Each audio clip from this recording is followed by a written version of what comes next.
হাদিসের কিতাবে যত হাদিস লেখকেরা লিপিবদ্ধ করেছেন, এই 3 লক্ষাধিকের উপরে হাদিসের ভিতরে কোন একটা হাদিস কোন মুসলমান মানতে যদি আপত্তি দর্শায়, যদি বলে বাদ দাও তো মোহাম্মদের কথা, বর্তমান মডার্ন যুগে চলবে না, মোহাম্মদ জীবনে স্কুলে যায়নি, কলেজ চোখে থাকেনি, বিশ্ববিদ্যালয়ের চৌকাট পার হয়নি, খাতা কলম দিলে মোহাম্মদ নাম লিখতে পারতো না, বই দিলে মোহাম্মদ পড়তে পারতো না, মোহাম্মদ কোনো সাহিত্য রচনা করেনি, মোহাম্মদ কোনো কবিতা লিখেনি, মোহাম্মদ ছিল মূর্খ যুগের লোক। এখন আমরা জ্ঞানের যুগের মানুষ, একবিংশ শতাব্দীর যুগের মানুষ, মোহাম্মদের কথা এখন মডার্ন যুগে চলবে না। নাউজুবিল্লাহ।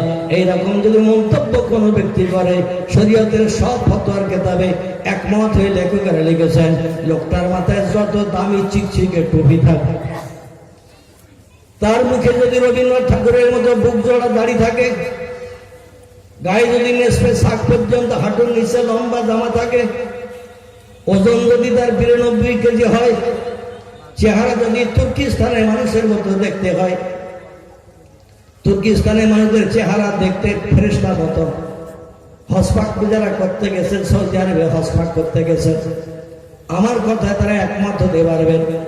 তুর্কিস্তানের নারী পুরুষদের দেখলে মনে হয় একই মায়ের পেট থেকে ছেলেরা জন্ম নিয়েছে, একই মায়ের পেট থেকে মেয়েরা জন্ম নিয়েছে। অধিকাংশ মেয়েদের চেহারা একই রকম, অধিকাংশ মেয়েদের চেহারা একই রকম। নজর করে তাকালে মনে হয় স্বামীরা স্ত্রীদের চেনে কি করে, স্ত্রীরা স্বামী চেনে কি করে, তার চেহারা দেখতে অধিকাংশ একই রকম। জোরে বলুন একটু সুবহানাল্লাহ। যেমন ফেস কাটিং, গায়ের রং তেমন দেখতে সুন্দর।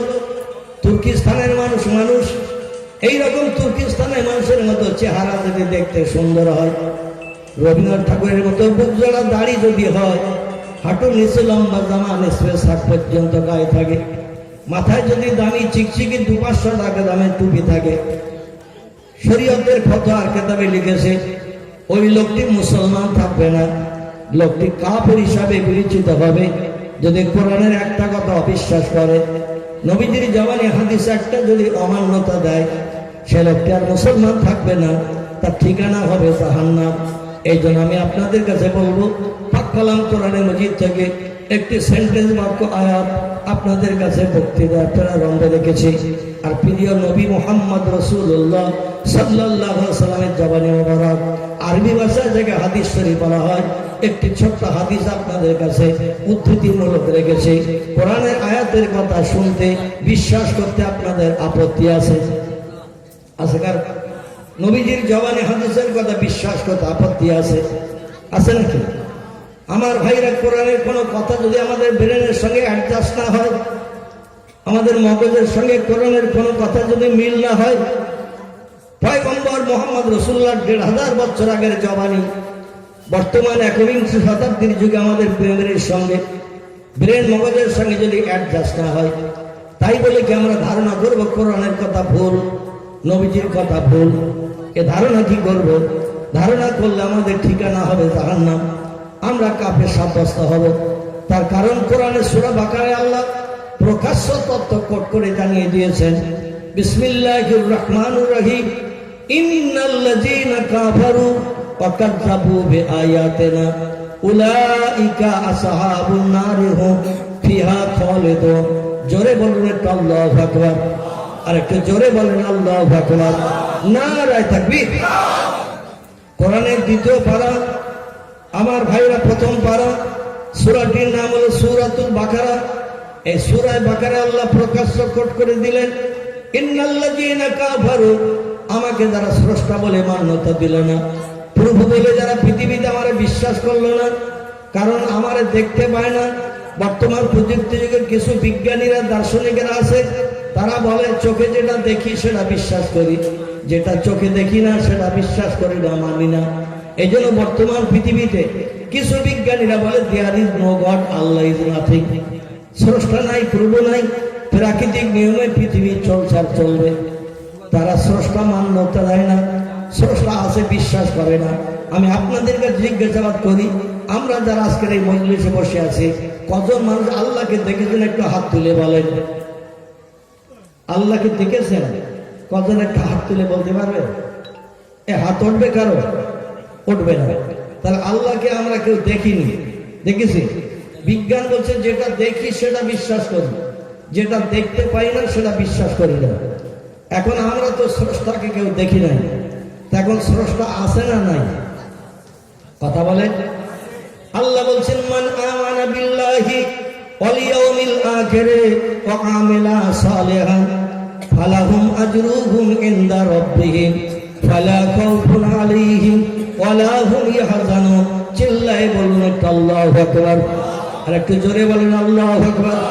আল্লাহ বলেন ও আমার বান্দা বান্দিরা, তিনটি আমল যারা পাকাপাকি করে নিতে পারবে, খুব ভালো করে শোনেন। আমি কিন্তু ওয়াজ এখনো শুরু করতে পারিনি, একটু ট্রাক্টর দিচ্ছি। ট্রাক্টর পর্যন্ত নাকি একটু জমি চষে নিচ্ছে, একটু ট্রাক্টর দিয়ে নিচ্ছে, একটু ঘাস মেরে নেই, তারপরে দুটো দানা ছড়াবে, আপনার তেল পাউডার দেবে, গাছ বড় হবে, ফসল কেটে নিয়ে জান্নাতে বাস করা যাবে। জোরে বলুন সুবহানাল্লাহ। আচ্ছা, ঘাস বাগানে দানা ছড়ালে চারা হয় তো নাকি? ঘাস বাগানে যদি দানা ছড়ানো হয় চারা হবে তো নাকি? দানাগুলো বেকার হয়ে যাবে কিনা? এই জন্য একটু ট্রাক্টর দিয়ে জমিটা চষে নিচ্ছে, একটু জমি চষে নিয়ে দুটো দানা ছড়াই দেবে। আপনার একটু পরে তেল পাউডার দেবেন, দিলে গাছ বড় হবে, গাছ যখন প্রাপ্তবয়স্ক হবে ফসল পাওয়া যাবে ইনশাআল্লাহ। সকলে বলুন আমিন, জোরে বলুন আমিন। আল্লাহ বলেন তিনটি আমল যারা পাকাপাকি করে নিতে পারবে, ও দুনিয়ার মানুষ তোমরা শোনো, ফালাহুম আজরুহুম ইনদা রাব্বিহিম, আমার তরফ থেকে তারা পুরস্কারে বিভূষিত হবে। তিনটি আমল যারা পাকাপাকি করে নিতে পারবে, আমার তরফ থেকে তারা পুরস্কারে বিভূষিত হবে। ফালা খাউফুন আলাইহিম, বিপদে মুসিবতে তাদের কোনো ভয় পেতে হবে না। ওয়ালা হুম ইয়াহজানুন, রাতে রাতে ঘুম কামাই করে মেম্বারের খুঁজতে হবে না, প্রধানের বাড়ি দরখাস্ত দিতে যেতে হবে না, ডাক্তার মাস্টারের কাছে যে যুক্তি বুদ্ধি করতে হবে না। আমি আল্লাহ তাদের জন্য এনাফ যথেষ্ট হয়ে যাব। জোরে বলুন একটু। আমল তিনটি কি কি আল্লাহ কোরআনে কোট করে দিলেন। প্রথম নম্বর আমল হলো মান আমানা বিল্লাহ, আমি যে তোমাদের প্রভু, আমি যে তোমাদের স্রষ্টা, আমাকে তোমরা দেখতে পাবে না, না দেখে বিশ্বাস করবে একজন মালিক পৃথিবীর আছে না নাই। যদি তোমাদের বিশ্বাস না হয়, কুল সিরু ফিল আরদে ফানজুর কাইফা কানা আকিবা। বক্তৃতা আমার লম্বা হয়ে আসে, তবে একটু সূত্র ধরে না দিলে তো বুঝতে অসুবিধা হবে। আল্লাহ বললেন যদি আমি আসি এই বিশ্বাস তোমাদের মনে না আসে, তাহলে ঘর ছেড়ে একটু বাইরে বেরিয়ে যাও। কুল সিরু ফিল আরদ, আল্লাহ বলেন হাবিব আপনার মধ্যে জানিয়ে দিন, আমার সম্পর্কে যদি সবসময় সন্দেহ প্রকাশ করে, আমি আসি, এই সন্দেহ যদি আপনার উম্মতের মনের ভিতরে আসে, তাদের বলুন একটু রান্নাঘর ছেড়ে, ঘরের বারান্দা ছেড়ে আমার জমিনে বেরিয়ে যেতে। পৃথিবীর জমিনে একটু বেরিয়ে যাও, পাহাড় পর্বত গুলো দেখো, সাগর সলিল গুলো দেখো, পৃথিবীর বড় বড় গাছপালা গুলো দেখো, আমার নিদর্শন গুলো তোমরা একটু নজর করে ঘর থেকে বেরিয়ে যেয়ে দেখো। দুনিয়ার জমিনে যদি বেরিয়ে যে নিদর্শন গুলো দেখতে থাকো, তাহলে আমি যে একজন মালিক আছি, পৃথিবীর নিদর্শন দেখলে তোমার বুঝতে সুবিধা হবে। জোরে বলুন একটু আমিন। যদি বলেন হোয়াট ইজ দ্য ডকুমেন্ট, বাইরে বেরিয়ে নিদর্শন থেকে বুঝবো কি করে, তাহলে আমি বেশি দূর আপনাদের যেতে বলবো না। এই ভারতবর্ষের পশ্চিম বাংলায় একটি জেলা আছে, জেলাটির নাম হলো বাঁকুড়া। কি নাম বলো? বাঁকুড়া। বাঁকুড়া, এই বাঁকুড়া জেলায় দুটো পাহাড় আছে পাশাপাশি গায়ে গায়ে। এই পাহাড়ের নাম হলো শুশুনিয়া পাহাড়। কি নাম বলো? খুব বেশি দূর যেতে হবে না, জাপান, জার্মান, ইংল্যান্ড, হল্যান্ড, পোল্যান্ডে যাওয়ার কথা বলি না। এই পশ্চিম বাংলায় বাঁকুড়া জেলায় দুটি পাহাড় দাঁড়িয়ে আছে পাশাপাশি। এই পাহাড় দুটিকে বলা হয় শুশুনিয়া পাহাড়।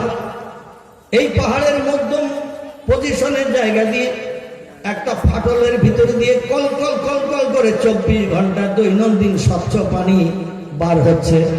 সেখানে পুকুর নাই, খাল নাই, নদী নাই, ডোবা নাই, কিচ্ছু নাই।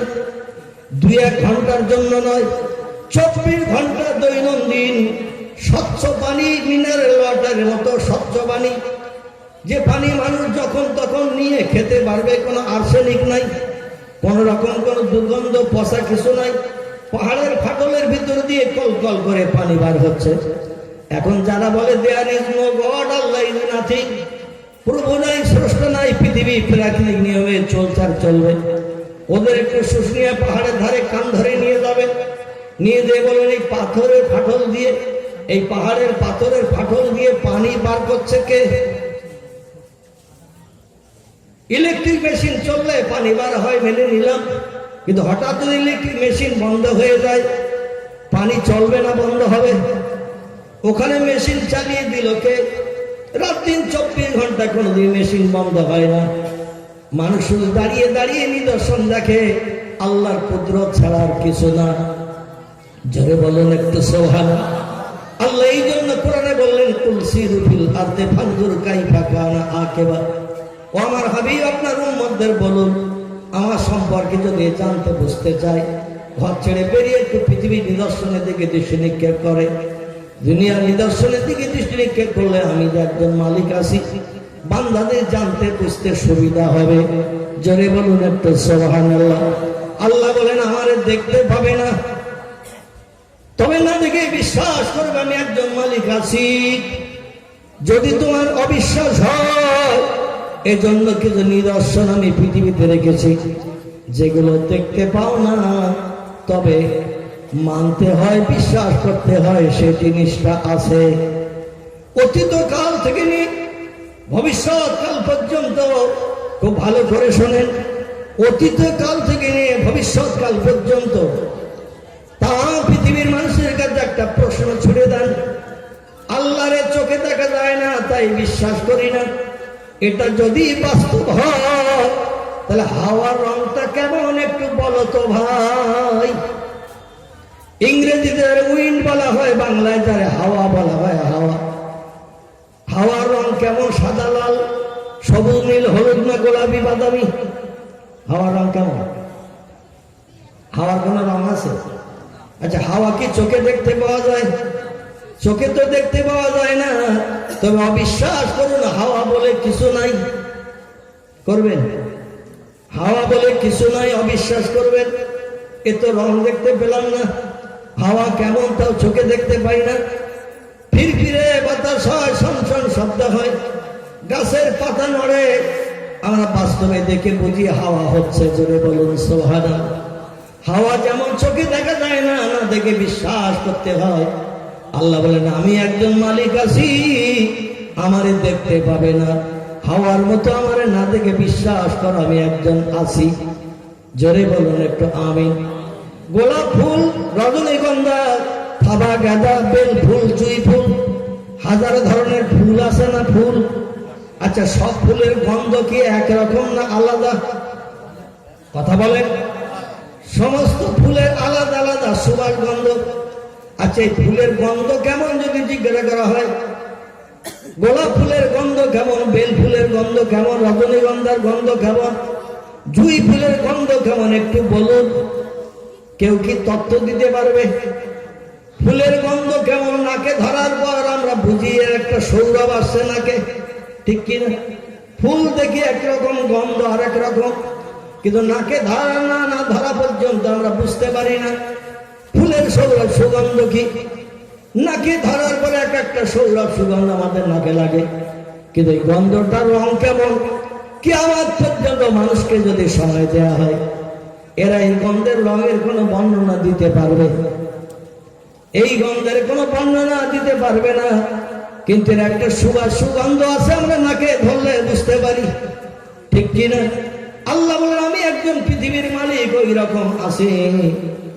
ও বান্দা, আমার শক্তি ক্ষমতা কেমন তোমরা একটু চিন্তা ভাবনা করলে জানতে পারবে। আমি কোরআনে আমার শক্তি ক্ষমতা সম্পর্কে তত্ত্বগুলো কোট করে দিয়েছি। জোরে বলুন একটু সুবহানাল্লাহ। পয়গম্বর ইব্রাহিম নবী আল্লাহর একজন উচ্চ র্যাঙ্কের পয়গম্বর ছিলেন, যিনি জাতির পিতা হিসাবে বিশ্ব মুসলিমের কাছে যিনি সম্মান প্রাপ্ত হয়েছেন, যার সুন্নত আদর্শ তামাম পৃথিবীর মানুষ মেনে চলে, ইব্রাহিম নবীর সুন্নত। এনাকে আল্লাহ বলছেন আওয়ালাম তুমিনি ইয়া ইব্রাহিম, ও পয়গম্বর আমি মরা জিন্দা করতে পারি, তোমার কি বিশ্বাস হয় না? ইব্রাহিম নবীর মাথা চুলকানো শুরু করেছে। আল্লাহ ডেকে বলছেন কি গো, একটা প্রশ্ন করলাম উত্তর কেন দাও না? ইব্রাহিম নবী বলছেন, আল্লাহ যদি বলি না, আর আপনি যদি মরা জিন্দা করতে পারেন তাহলে তো আমি বেঈমান হয়ে যাব। আপনি যদি মরা জিন্দা করতে পারেন আর আমি মরা জিন্দা যদি বিশ্বাস না করি তাহলে আমি তো বেঈমান হয়ে যাব। আল্লাহর পরের স্টেজের জ্ঞানী পৃথিবীতে যারা, তারা হলো নবী আম্বিয়ার দল। জোরে বলুন একটু সুবহান। আল্লাহর পরের স্টেজের জ্ঞানী যারা পৃথিবীতে, তারা হলো নবী আম্বিয়ার দল। নবী আম্বিয়াদের পরের স্টেজের জ্ঞানী যারা পৃথিবীতে, তারা হলো সাহাবা ইকরামদের দল। সাহাবাদের পরের স্টেজের জ্ঞানী যারা, তারা হলো পৃথিবীতে ইমামদের দল। ইমামদের পরের স্টেজের জ্ঞানী যারা পৃথিবীতে, তারা হলো ওলিয়া উলিয়ার দল। ওলিয়া উলিয়াদের পরের স্টেজের জ্ঞানী যারা, তারা হলো কোরআন হাদিসের বিজ্ঞ পণ্ডিতদের দল, আলেমদের দল। আলেমদের পরের স্টেজের জ্ঞানী যারা, তারা হলো বিজ্ঞান, তারা হলো দর্শন, তারা হলো ইঞ্জিনিয়ার, তারা হলো ডাক্তার, তারা হলো মাস্টার, তারা হলো বুদ্ধিজীবী, তারা হলো সাহিত্যিক। যত ধরনের জ্ঞানী আছে সব জ্ঞানীদের জ্ঞান আলেমদের পরের স্টেজের জ্ঞান। জোরে বলুন একটু সুবহানাল্লাহ। আমার ভাইরা, আলেমদের উপরে যাদের জ্ঞান তারা হলো ওলিয়া উলিয়ার দল। ওলিদের উপরের জ্ঞানী যারা, তারা হলো ইমামদের দল। কোরআন হাদিস বিশ্বাসকারী গবেষক যারা, ইমাম লক্ষ লক্ষ হাদিস যারা হেফজ করেছেন, কোরআনের প্রত্যেকটি পাই টু পাই আয়াতের যারা ব্যাখ্যা করতে পেরেছেন, এরা হলো ইমাম। ইমামদের উপরের জ্ঞানী যারা, তারা হলো সাহাবা ইকরামদের দল। সাহাবাদের উপরের জ্ঞানী যারা, তারা হলো নবী আম্বিয়ার দল। নবীর উপরের জ্ঞানী যিনি, তিনি হলেন আল্লাহ সুবহানাহু ওয়া তাআলা। জোরে বলুন একটু সুবহানাল্লাহ। তাহলে জ্ঞানী তবকার লাইনটা বোঝা গেল, জ্ঞানী তবকার লাইনটা মোটামুটি বোঝা গেল। বিজ্ঞান, দর্শন, ইঞ্জিনিয়ার, ডাক্তার, মাস্টার, বুদ্ধিজীবী, সাহিত্যিক, এদের সকলের জ্ঞান হলো ওলামায়ে হাক্কানীদের পরের স্টেজের জ্ঞান, আলেমদের পরের স্টেজের জ্ঞান। আমার ভাইরা, সব বুদ্ধিজীবীদের জ্ঞানের উপরে হলো কোরআন হাদিসের বিজ্ঞ পণ্ডিতের জ্ঞান। কারণ দুনিয়ার সব বুদ্ধিজীবীদের জ্ঞানের ভিতরে ভুলে ভরা। কোরআন হাদিসের বিজ্ঞ পণ্ডিত আলেমদের জ্ঞানের ভিতরে কোনো ভুল নাই। জোরে বলুন সুবহানাল্লাহ। কারণ আলেমদের জ্ঞানের ভিতরে ভুল হলে কোরআন হাদিসের ভুল থাকবে। কারণ আলেমেরা কোরআন হাদিসের কথা বলে, তার বাইরে বলে না। এই জন্য কোরআন হাদিসের ভুল এখনো পর্যন্ত কোনো মানুষ বার করতে পারে নাই। জোরে বলুন একটু সুবহানাল্লাহ। আমার ভাইরা, এই জন্য আল্লাহ পাক রব্বুল আলামিন, তারই জ্ঞান হলো সব জ্ঞানের মধ্যে।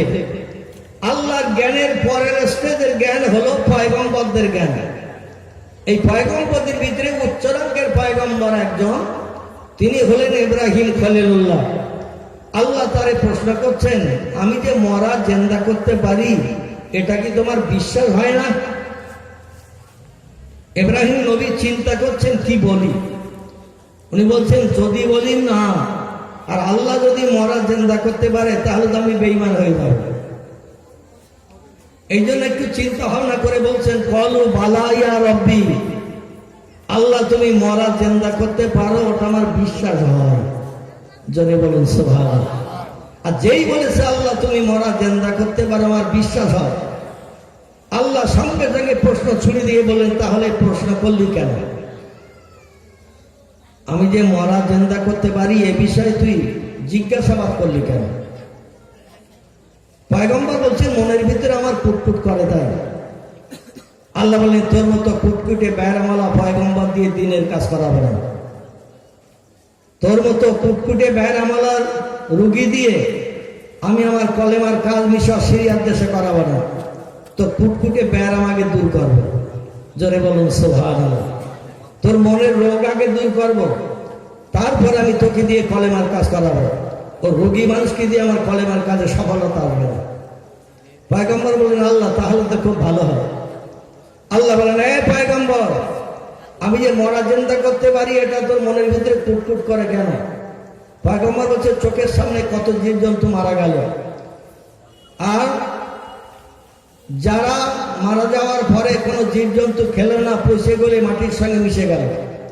কিছু জীবজন্তু মারা গেলে অন্য জীবজন্তুরা খেয়ে নেয়, পায়খানা করে ফেলে দেয়, জমিনের সঙ্গে পায়খানা পড়ে যায়, বর্ষার পানি হয় সব গলিয়ে একাকার হয়ে যায়। আর যা গলিয়ে একাকার হয়ে গেল, মাটির সঙ্গে মিশে গেল, তুমি আবার তাই জিন্দা করবে? এই নিয়ে আমার মনের ভিতরে ফুটফুট করে, আল্লাহ পারবে না। আমার আল্লাহ ডেকে বললেন, পয়গম্বর ইব্রাহিম, আমি মরা জিন্দা করতে পারি। এইটা তোমার মনের ভিতরে ফুটফুট করে, তাই তুমি আমার কাছে জিজ্ঞাসাবাদ করেছো। ইব্রাহিম, তোমার মনের ফুটফুটে ব্যায়াম আমি দূর করব না করা পর্যন্ত মিশর সিরিয়ার দেশে দিনের কাজ তোমারে দিয়ে করাবো না, আমার কলেমার কাজ তোমারে দিয়ে করাবো না। পয়গম্বর বলে, আল্লাহ তাহলে ভালো হয়। আল্লাহ বলেন, তাহলে যদি ভালো হয় তাহলে আমি মরা কেমন জিন্দা করতে পারি তুমি দেখবে না শুনবে। আমি যে মরা জিন্দা করতে পারি এটা তুমি দেখবে না শুনবে। আচ্ছা, আমাদের জ্ঞান আর পয়গম্বরের জ্ঞান কি এক? পয়গম্বরের আসমানি কেতাব পেয়েছে, আসমানি কেতাব প্রাপ্ত হয়ে তারা উচ্চ র্যাঙ্কের জ্ঞানী সাব্যস্ত হয়েছে। ইব্রাহিম নবীকে একটা আসমানি কেতাব দেওয়া হয়েছিল। 100 খানা আসমানি কেতাবের ভিতরে ইব্রাহিম নবীকে একখানা আসমানি কেতাব দেওয়া হয়েছিল, চটি কেতাব। 4খানি আসমানি বড় কেতাব, একটির নাম হলো তৌরিত, মুসা নবীরে দেওয়া হয়েছিল। একটির নাম হলো জব্বুর, দাউদ নবীকে দেওয়া হয়েছিল। একটির নাম হলো ইনজিল, ঈসা নবীরে দেওয়া হয়েছিল। একটির নাম হলো আল কোরআন, আমাদের পয়গম্বরকে দেওয়া হয়েছে। এই 4খানা কেতাব মোটা এবং বড়, আর হালকা চটি কেতাব পয়গম্বরকে আল্লাহ দিয়েছিলেন 100 খানা। জোরে বলুন একটু সুবহানাল্লাহ। তফসিরে মাফাতিহুল গায়ব, তফসিরে মাজিদ, তফসিরে রুহুল বায়ান, তফসিরে ইবনে কাসির, তফসিরে বিজালালুল কোরআন, তফসিরে মারিফুল কোরআন, তফসিরে বায়ানুল কোরআন, তফসিরে বাইজাবি, তফসিরে কাশাফ, বিখ্যাত বিখ্যাত তফসিরের কিতাবে লেখকেরা লিখেছেন পৃথিবীতে মানুষকে দ্বীনের দাওয়াত দেওয়ার জন্য, মানুষকে সুপথ দেখানোর জন্য আল্লাহ পয়গম্বর পাঠিয়েছেন লক্ষাধিকের উপরে। জোরে বলি একটু সুবহানাল্লাহ। এই লক্ষাধিকের উপরে পয়গম্বরের ভিতরে মর্যাদাবান পয়গম্বর যারা, আল্লাহ তাদের নাম কোরআনে কোট করে দিয়েছে আমাদের ওয়াকিবহাল হওয়ার জন্যে। কারো নাম আদম, কারো নাম শীষ, কারো নাম ইদ্রিস, কারো নাম নূহ, কারো নাম ইব্রাহিম, কারো নাম ইসমাইল, কারো নাম ইসহাক, কারো নাম ইয়াকুব, কারো নাম ইউসুফ, কারো নাম দাউদ, কারো নাম সুলাইমান, কারো নাম মুসা, কারো নাম হারুন, কারো নাম হুদ, কারো নাম লূত, কারো নাম সালেহ, কারো নাম জাকারিয়া।